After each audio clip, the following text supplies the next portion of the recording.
It's not by chance that you arrived here today. You've been looking for something larger than yourself. Inside of you there is a yearning, a calling, a hope for more, a desire for a place of belonging and caring. Through your struggles, someone nurtured you into being, instilling a belief in a shared purpose, a common yet precious resource that belongs to all of us when we share. And so you began seeking beloved community, a people that does not put fences around love, a community that holds its arms open to love's possibilities, a heart home to nourish your soul and share your gifts. So welcome home. Welcome to this hour of worship. These words from Kimberly Carlson. Welcome all who have gathered this morning for our Sunday service. Welcome to all of you here gathered in person at Essex Church, and everyone who's joining us online from far and wide via Zoom. Indeed, anyone tuning in on YouTube at a later date. If anyone doesn't know me, my name is Jane Blackall and I am minister with Kensington Unitarians. Our service today is titled 1,000 Lives. This slightly enigmatic title was inspired by the quote that I've put on the front of today's order of service. Excuse the rather gendered language from George R.R. Martin. A reader lives 1,000 lives before he dies. The man who never reads lives only one. So today I've asked 4 regulars from our Better World Book Club, Patricia, Marianne, Lochlann and Rajan, to speak about their experience of participating in the group and to share something about one of the books we've read together over the last 2 years, and there's a few of them on the table in front. One of the key features of the Better World Book Club is that we read only non-fiction, and I aim to choose books which allow us to hear first-person lived experiences of people with a great variety of life circumstances, people whose lives are often very different to our own in all sorts of ways. So hopefully by reading these books and listening to these diverse voices, we'll be opened up to new ways of seeing the world, new insights and inspiration. But also by the way that we share our own responses as readers, specifically by sharing from our centre to the centre of the circle, not treating the book club as a space for heady discussion and debate, so much as a space for our own personal resonances and tender offerings. Speaking of what the book evoked for us and appreciating what we've learned from the testimony in it, meeting in this way offers another opportunity to get a deeper insight into each other's lives and our concerns as well. So today, the Better World Book Club will be sharing some of what we've learned and perhaps extending an invitation to you to join us. So before we go any further, let us take a moment to breathe, to arrive, set aside any preoccupations we came in carrying. And we'll light our chalice, this simple ritual that connects us with Unitarians and Unitarian Universalists the world over, and which reminds us of the proudly progressive religious tradition of which this gathering is part.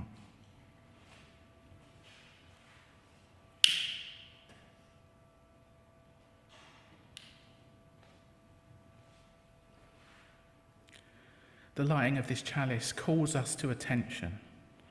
As we focus on its flickering light for a moment, let us recall the shared intention that it represents.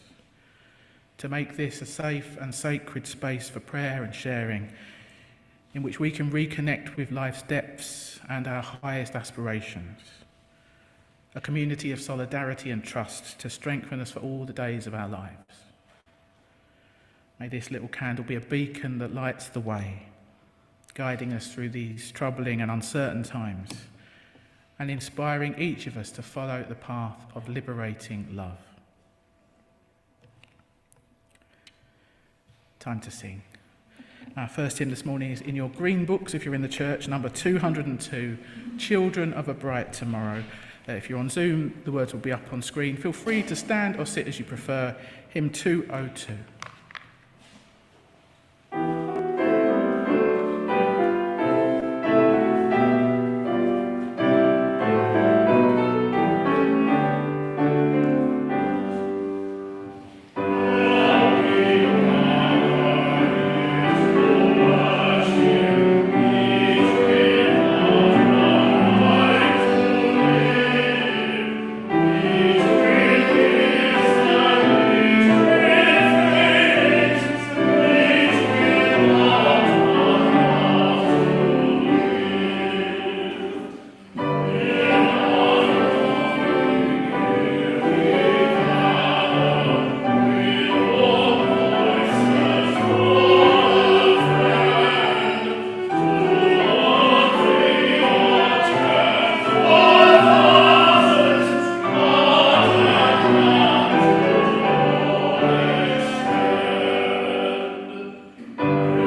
So let's take all of those joys and concerns, both spoken and unspoken, into an extended time of prayer now, based on some words by Bruce Southworth. You might want to put down anything you don't need to be holding. You might want to soften your gaze, focus on the candles. Whatever helps you to feel centered, grounded, fully in touch with yourself, each other, and that which lies within us and beyond us.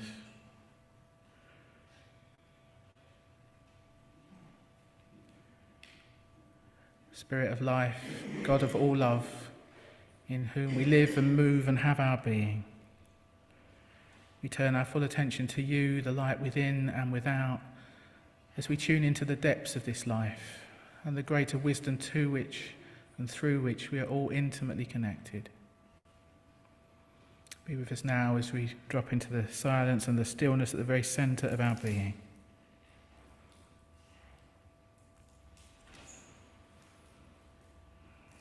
As we gather together in prayer this day, let us be aware of the varied human experience embodied in this community. We each go through such a mix of ups and downs. Sometimes life is tough and the world bears heavy on us.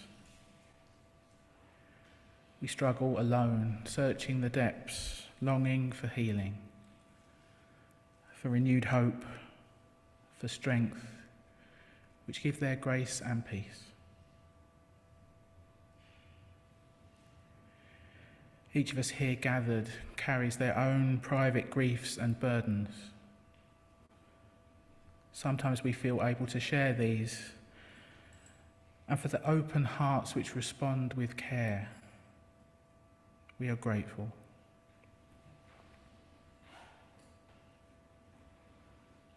Each of us here gathered knows something of life's blessings too. So this morning, let us give thanks for all those joys that break through. Let us give thanks for the care of friends and family and neighbours. Let us give thanks for the communion of all those who seek to serve others. And may we be strengthened in our efforts to be of service too. And be always mindful of all the good in our lives, whatever privilege or success or happiness we happen to be blessed with. May our prayer be that we always see clearly and keep before us the commandment to care, striving always to be inclusive, generous, and open. On this day and on every day, may we give thanks, but let us also be dissatisfied with the world as it is. For a new world, a realm of love, is still waiting to be realised. May our spirits and bodies be nourished and nurtured as we give thanks in praise of all that sustains and heals and holds us, all that is holy and good.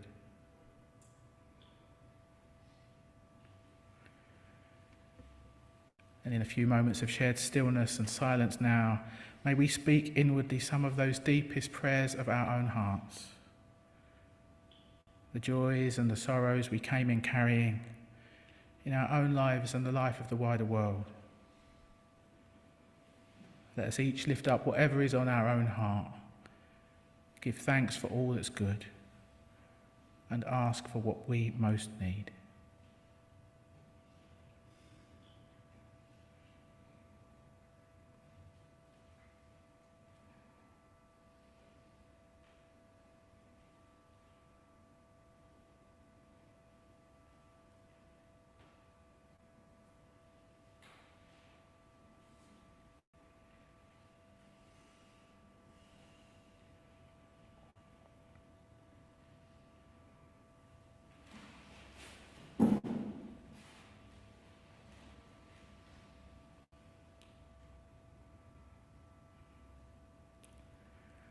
Spirit of life, God of all love, as this time of prayer draws to a close, we offer up our joys and our concerns, our hopes and our fears, our beauty and our brokenness. And we call on you for insight, healing and renewal. As we look forward now to the coming week, help us to live well each day and be our best selves, using our unique gifts in the service of love, justice and peace. Amen. Time to sing again. Our second hymn today is on your hymn sheet if you're in the building. Who is my neighbour?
So the Better World Book Club has been running for 2 years now, meeting once a month on Zoom since January 2024. And from the off, my intention was that it would be a bit different from your average book club. We'd only read non-fiction, and I would pick the curriculum of books to serve a very particular purpose. And every time the book club meets, I remind everyone what that purpose is. We're reading for education, transformation, and liberation. The books tackle a range of social justice issues that we care about, which we want to explore in greater depth than we could do on a Sunday morning.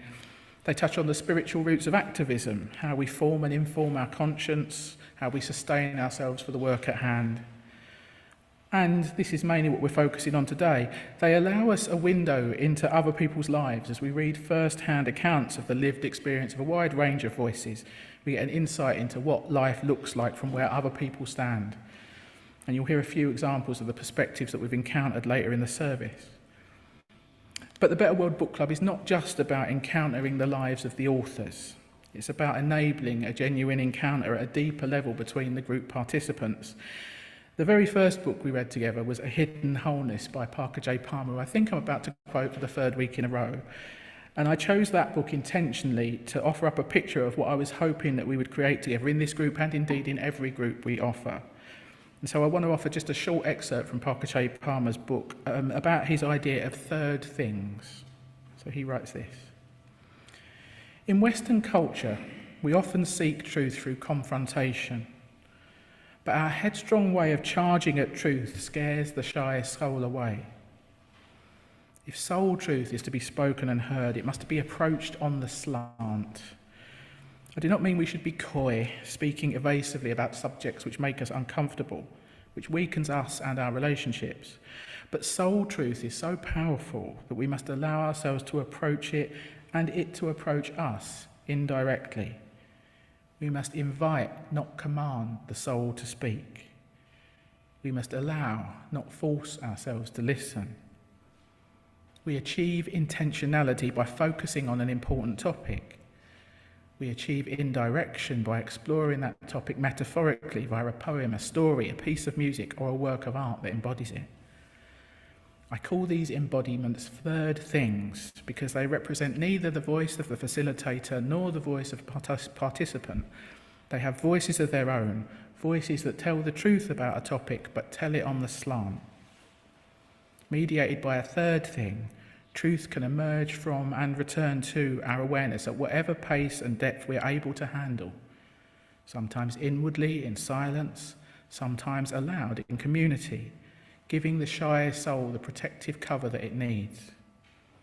Rightly used, a third thing functions a bit like the old ink blot test, evoking from us whatever the soul wants us to attend to. Words from Parker J. Palmer. Now, when he talks about third things, he's thinking much more about a poem or an artwork or a piece of music that you share in a group and respond to, much like we do in Heart and Soul for those of you that come to that. But I think we're doing something quite similar in the Better World Book Club. Once we've all read the book and taken in at least some of what it has to say, then it doesn't really matter that much if we talk directly about the content when we get together. We aren't there to critique the book or argue about it or show off our clever insights. Instead, the invitation is to talk about our responses, what the book evokes in us, what resonance it has, what questions it's stirred up. And so, in the group, we tentatively start to share bits of our own life stories and experiences with each other. So through the rest of today's service, we'll be hearing from Patricia, Marianne, Lochlann and Rajan, all sharing aspects of how the particular books and the process of being together and sharing in this way have spoken to all of them. So Patricia, over to you.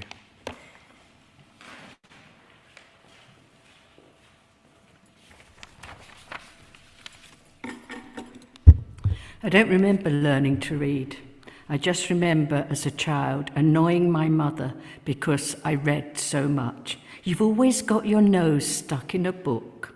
I just love stories. They took me away to another world, a more exciting one where children had adventures. These days, I read mostly to learn and understand. I especially want to learn more about issues I'm drawn to support.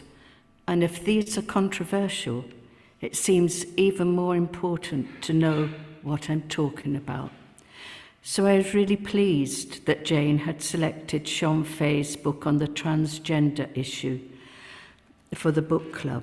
I'd seen an interview with Sean when the book was first published and had bought and read it then, but it covers a lot of ground and was worth reading a second time and listening to what others had to say about it. So much around issues of sexuality and gender have changed during my lifetime as people became aware that their lived experience was not shared by everyone. And we can now join in celebrating love wherever and however it is expressed. Unfortunately, the recent debate around transgender has become very toxic and a challenge to our Unitarian trans-positive beliefs. So it seemed important to me to learn from someone with life experience of the issue. Sean Fay writes about the discrimination trans people face in every walk of life. And she writes very movingly about the problems transgender teenagers experience as they enter puberty and their bodies start to change in ways that are disturbing to them. As Jane said, at Better World Book Club, we do not debate or critique the books we read. Instead, we listen to how others experience them. This adds something extra to our understanding. And the first book we read together was A Hidden Wholeness by Parker James Palmer, who we heard about just now. I found it somewhat self-reflective. Reading it, I kept thinking, do people really spend so much time thinking about themselves in these ways? So I waited till last before speaking and was amazed at how open people were when talking about how the book had affected them. Perhaps I thought I should spend a bit of time examining myself more closely. Another thing I've noticed about the way people react to what we read is that there's a different approach from those I think of as the IT crowd, who grew up using technology which did not enter my life until I was middle-aged. Another reflection of the fact that we all have different life experiences, and that is something it's always worth keeping in mind.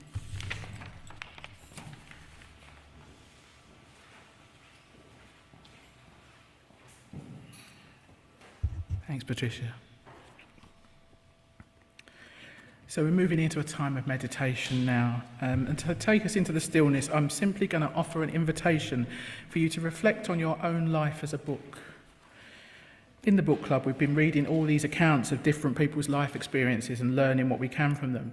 But I wonder about the stories that you and I could tell.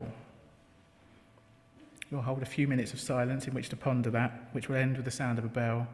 And then we'll hear some more lovely music for meditation. So again, do what you need to do to get comfortable. You might want to get your feet flat on the floor to ground and steady yourself. You might want to close your eyes.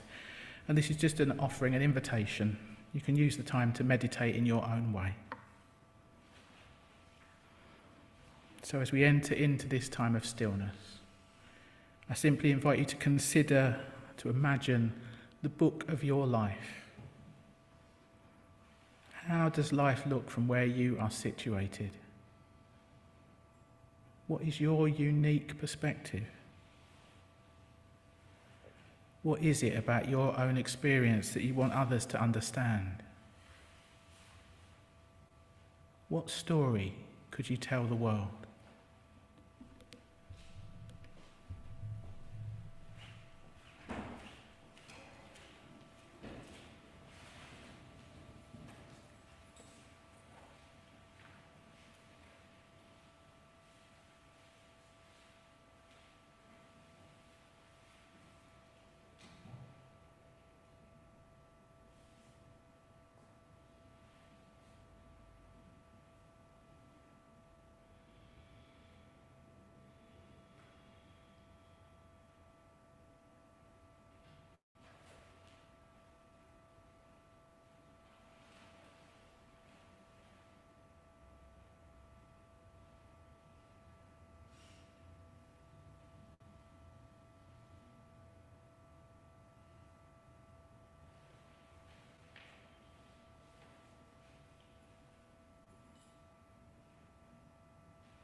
This is the book that I have chosen to talk about today. Normally Weird and Weirdly Normal, My Adventures in Neurodiversity by Robin Innes. You might know him as a comedian, actor and writer. He is the author of several well-known books, including The Importance of Being Interested and I Am a Joke and So Are You. Many people will also recognize him from the BBC Radio 4 programme, The Infinite Monkey Cage, which he created and presented with Professor Brian Cox until recently. Some of you may remember that he performed at Fuse, the Festival of Unitarians in the Southeast, and then a second time at the Unitarians General Assembly annual meeting. Excuse me. Robin was diagnosed with attention deficit hyperactive syndrome, ADHD for short, at the age of 52, and he describes how suddenly many things in his life started to make sense. ADHD, as he explains, isn't just about struggling to concentrate. It is a neurological condition which can also involve disorganization, emotional dysregulation, self-doubt, anxiety, sleep problems, and learning difficulties. What makes the book so accessible is his humor. He uses it to soften something much more painful underneath. He can make you smile with images of everyday chaos, like a desk that looks as though the entropy fairy has fired a leaf blower at it. These moments feel comforting as they describe things people often feel quietly embarrassed about. But then, what starts as a joke about everyday disorganization slowly reveals the quiet shame of always feeling one step behind, the exhaustion of trying to look together, and the sadness of not understanding why things that seem easy for others feel so hard. One line that really stayed with me is when he says that for many people, keep calm and carry on actually means conceal your despair and stumble on. I found the sections on emotional overload, meltdowns, constant masking, and a strong sensitivity to injustice especially moving. I could clearly see people I care about in these descriptions. Even though I don't consider myself neurodivergent, I could recognize milder versions of these experiences in myself. Robin also reflects on how his ADHD diagnosis helped him understand himself better, while recognizing that diagnosis is not right or necessary for everyone. There is no cure for ADHD, but therapy and coping strategies can be very helpful. I think that this book is particularly valuable for neurotypical readers. I now better understand why neurodivergent people may behave or react in ways that are otherwise often misunderstood. I finished the book feeling more informed, more empathetic, and a little more forgiving of others and of myself. It's a warm, funny, and thoughtful book that reassures you that being different is not something that needs fixing. I'll finish with a quote from Robin that captures this beautifully. He says, I began to realize that the propaganda of normality, sold so relentlessly, did not have to be a necessity. And the idea began to build for me that rather than suppress what lies beneath so I could be someone else, I should fertilize my peculiarities and grow into what I truly was, and that it may well be something rather wonderful.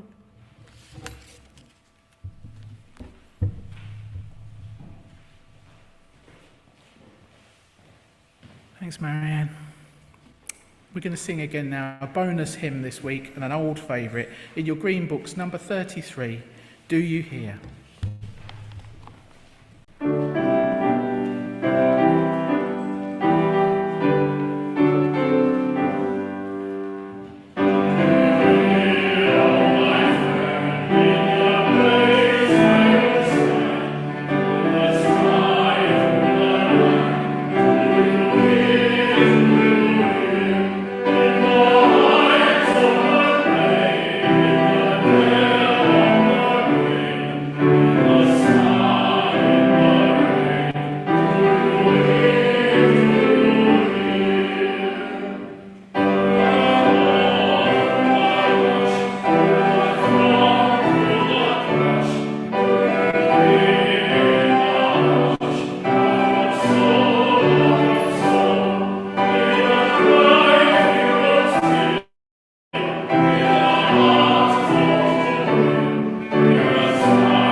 I read a lot of books, including for work, but I've never read the Bible. I have quite a visceral reaction against the idea of doing so, too. When I was a teenager, some of my school friends found Jesus in a homophobic, hate the sin, love the sinner kind of way, and it stuck with me. The idea that I could never find true love and acceptance under a Christian God. So despite generally having a love of reading and stories and textual analysis because I'm a big nerd, a book about Bible stories wouldn't usually be my first choice to read, let alone talk about many months later. But when Loving Our Own Bones by Julia Watts Belser came up at book club, I gamely gave it a try. Belser is a rabbi, and the book is very much in the Jewish textual tradition. She takes specific stories and verses from the Bible and reads them in the context of disability, bringing in commentary from other scholars and rabbis over the centuries as she presents her own analysis. What she's trying to do is to find disability in God, in much the same way I would like to, maybe, find queerness in God. She does it through sustained, recursive engagement with text, and it's made me think that maybe I might be able to do that too. Her book showed me a way to read alongside, to dip my toe into something Bible adjacent, rather than having to read it myself, as my still homophobic Christian friends do, and feel that slammed door again. It braids together close reading of text, which I'm very comfortable with, and the Bible, which I'm very uncomfortable with. And it does so through a subject close to my heart, disability and disability justice. Although, to be honest, I remember very little of the disability-specific wisdom the book shares. It's the lesson of exegesis which has stuck with me. The work of going into a place of discomfort with a text and finding meaning that resonates with me there anyway. Like all the books we read at book club, it allowed me a kind of walking beside, a companionability in difference, which in turn expanded the possibility space I could live in. Surprisingly to me, that possibility space includes re-examining some aspects of traditional Christianity and asking whether there might be something in there for me, despite the homophobic version of the faith I've encountered most often. Books like Belser's help with this. They come along and nudge a door open, so we know there's a path there if we want to follow. But unlike those dogmatic versions of religion, it's up to us to take the first steps along it.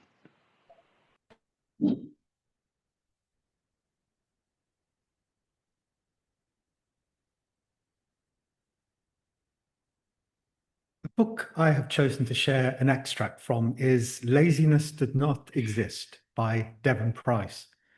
The section comes from the chapter You Don't Have to Be an Expert in Everything and follows the subheading Consume Less Information More Meaningfully.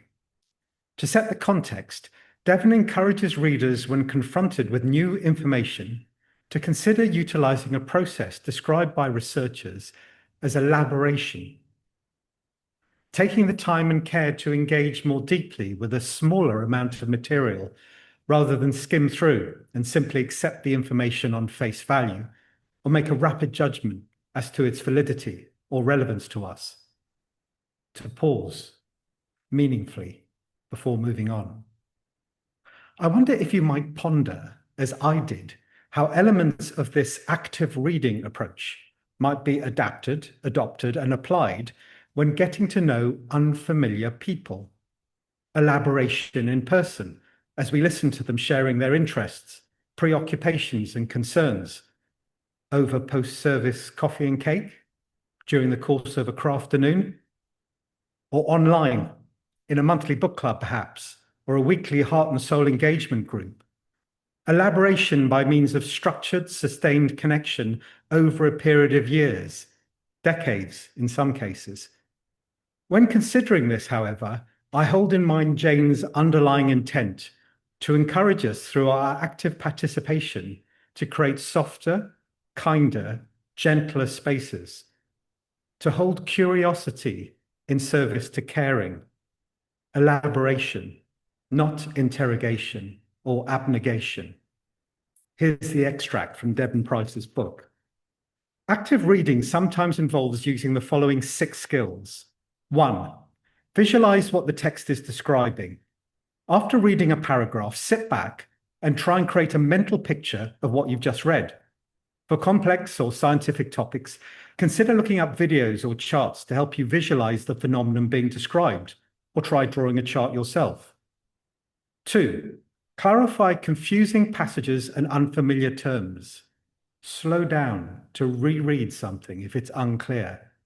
Write down words or terms that you don't know, and then take a moment at the end of each page to look up their definitions. 3. Question the author's assumptions and point of view. Consider why the writer chose to use the examples they are using. Look at the writer's sources and see if they seem trustworthy. Ponder what the author's goal is for a piece of writing. 4.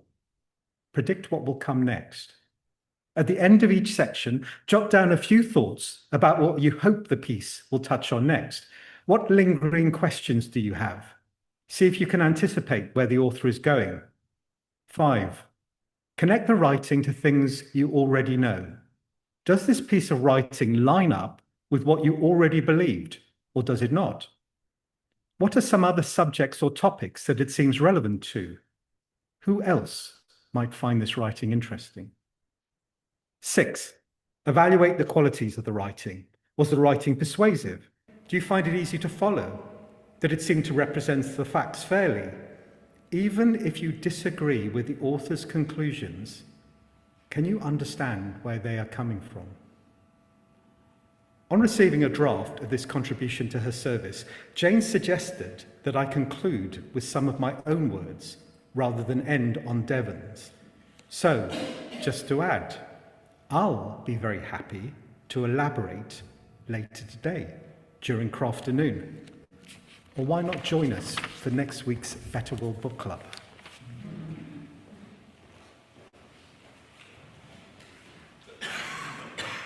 Thanks, Rajan, and thanks, Lochlann.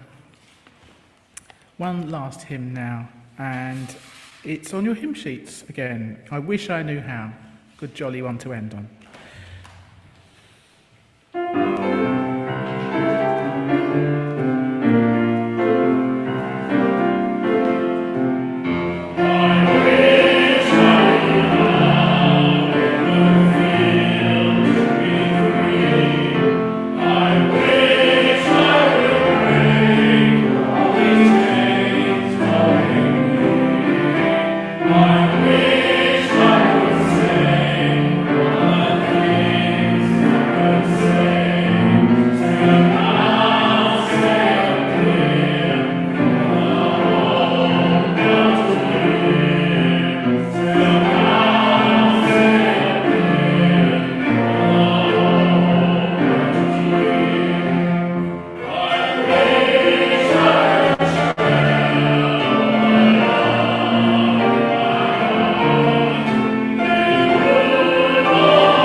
We've got to sing that one more often. Just a few announcements now. Thanks to Ramona for tech hosting, to Lochlann for co-hosting online, thanks to Abby and Andrew for wonderful music, Benj for supporting our singing, thanks to Patricia, Marianne, Lochlann and Rajan for wonderful reflections, thanks to Hannah for greeting, and Julia, I see, has already got to put the kettle on. If you're here in person, do stay for cake. Today we've got coffee and walnut and apple and pear. If you're online, do hang around for a chat with Lochlann if you can. As admirably plugged by Rajan, we've got the Crafternoon coming up. Hopefully some of you have brought your own craft projects along, or I've got the colouring pens out. I printed out a load of very twee colouring pictures if anyone wants to do that. And I'll be doing a bit of felt making this time. We've got the felt making stuff out if you want to join in. And tonight and Friday at 7, we've got Heart and Soul Contemplative Spiritual Gathering. This week our theme is Knowing and Being Known. If you want to come to the in-person one, that's this Wednesday. Do let me know if you come in. I hope there's enough to make it viable. I don't know what the theme for that one is yet. That'll be a surprise. On Tuesday, the Religious Life study group continues online. It is the second session, but you can still catch up at this stage. I think this is probably the last point at which you can join. So have a chat with me if you want to know more. Next Sunday, the Better World Book Club is talking about Don't Forget We're Here Forever by Lamorna Ash, about the increase in interest in religion amongst the younger generations, sort of. Sign up if you want to come, if you are expecting to come and haven't already told me so. We've got a late addition to the programme. We're having a winter walk on Thursday the 5th of February. At the moment it's me, Patricia, David, Pat and John, but all are welcome, the more the merrier. We're going to Rainham Marshes RSPB Reserve, weather permitting, meeting at Purfleet at 11:21. Which is when the train gets in. It's actually not far at all out of central London, but I appreciate those of you on the west might not fancy going that far east. Let me know if you want to come to that. Next Sunday, our service is on Circles of Trust, when no doubt I will mention Parker J. Palmer again. All this is on the back of your order of service in the Friday email. You can take a newsletter from the foyer, tell your friends. We've very much got a life beyond Sunday mornings. Do what you can to look out for each other, nurture those supportive connections. So just time for our closing words and closing music. As we leave here today, we give thanks for the many stories of our lives and for all those who hold us gently while we tell them. We leave grateful for the listeners and the readers, for those who sit quietly and give us the gift of a version of ourselves born in a moment of tender grace. And we leave grateful for the writers and the storytellers who with courage and love give us the gift of their true selves. So in the days to come, may we share our own stories and gain wisdom and insight from the sharing. May it be so for the greater good of all. Amen.